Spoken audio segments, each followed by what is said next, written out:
ಸ್ವಾಮಿ. ದೇವರ್ಷಿ ನಾರದರ ಪ್ರವೇಶವಾದ ಮೇಲೆ ಇನ್ನು ಹೊಸ ವಿಷಯ ಶುರುವಾಗಲೇಬೇಕಲ್ಲವೇ? ಹೌದು ದೇವಿ. ದೇವರ್ಷಿ ನಾರದರು ಯಾರ ವರ್ತನೆಗೆ ಯಾವ ಪರಿಣಾಮ ಉಂಟಾದರೆ ಒಳ್ಳೆಯದಾಗುತ್ತದೆ ಎಂದು ಚೆನ್ನಾಗಿ ಬಲ್ಲವರು.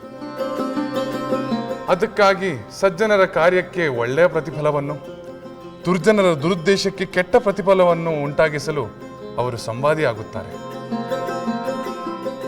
ಯಾರಿಂದ ಯಾರಿಗೆ ಯಾವ ಪಾಠವನ್ನು ಹೇಳಿಸಬೇಕೋ ಅದನ್ನು ಹೇಳಿಸಲು ಲೋಕ ಸಂಚಾರವನ್ನು ಮಾಡುತ್ತಾರೆ.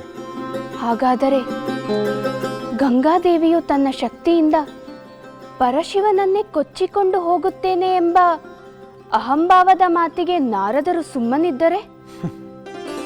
ದೇವಿ, ಸುಮ್ಮನೆ ಇದ್ದರೆ ಅವರು ನಾರದರು ಹೇಗೆ ಆಗುತ್ತಾರೆ? ಗಂಗೆಯು ಆಡಿದ ಅಹಂಭಾವದ ಮಾತುಗಳಿಗೆ ತಕ್ಕ ಪಾಠವನ್ನು ಕಲಿಸಬೇಕು ಎಂದು ವ್ಯವಸ್ಥೆಗಳು ಮಾಡಬೇಕಲ್ಲವೇ?